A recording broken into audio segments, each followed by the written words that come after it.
Yeah, so this weekend we took a look at the school-wide enrichment model that was developed by Joe Renzulli and Sally Reese at the University of Connecticut. And we really talked about, first of all, what makes giftedness. We were looking at kind of the difference between identifying gifted people and gifted behaviors.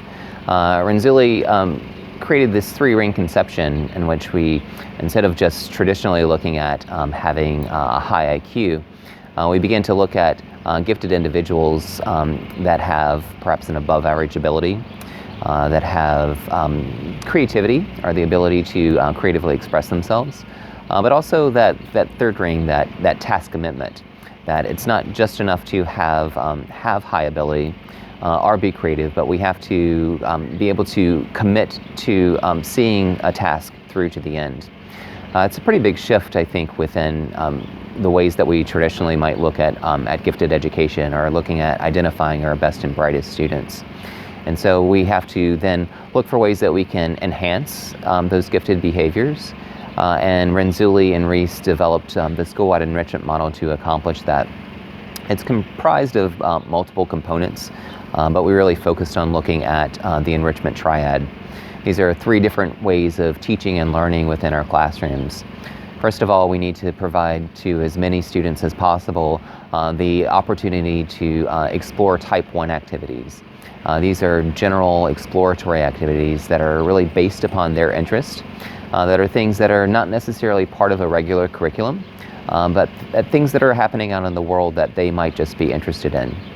As they develop these interests over time, they need to learn how to become better researchers, or they need to learn how to produce and publish their work in a variety of ways, whether that's in traditional forms, like writing a paper or publishing a book, or it's looking at digital media where they're posting things online or creating films, or even putting together dramatic productions. There's a lot of Type 2 skill training that has to happen in order to lead them to what Renzulli and Reese refer to as the Type 3, these small or independent group investigations. Ultimately, we want our students and our children to investigate real-world problems so that they can begin making the world a better place.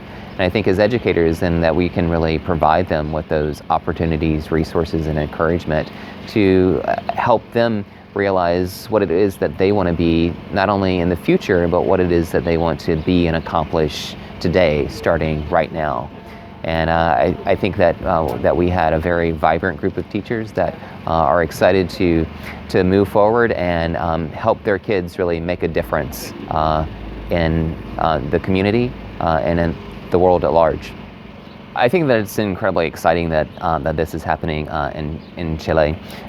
We have, on the national level within the U.S., I would say very limited support for gifted education.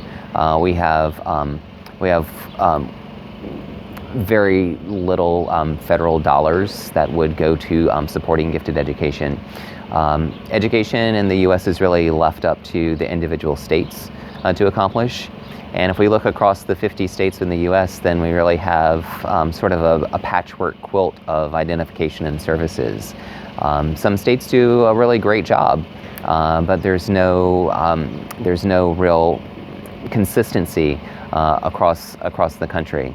I think that also in the U.S. we see a few universities, like the University of Connecticut, where Renzulli and Reese are located, that are really studying how to create the best model of gifted education and implement that in the classroom. I think that it is really important to have that level of research that takes place at the university level in order to assure that we have quality control and that there is faithful implementation of a model, and that everyone is receiving the proper level of training and understanding that's necessary in order for students and teachers to be successful. If it's left up to individual schools, I guess that my fear would be that there would not be that same level of rigor that you would see from a university program. So in looking at the quality of the products and publications that have been put together as part of this program, I was initially awestruck just by the high quality of them. Oftentimes, looking at such a complex model like the school-wide enrichment model leaves people sometimes scratching their head and wondering, how do I begin, or what does this part really mean? And in looking at the SEM booklet that was put together here, I was simply astonished by just the high quality that was put into the publication, and also how it was able to take something that is very complex in nature and make it very approachable and practical for educators and for teachers. I think that oftentimes there's this intellectual divide between academia and what happens within the classroom. And I think that looking at projects like this, that it's really important to bridge that divide. And I am just very pleased and proud of the level of work that's being done here.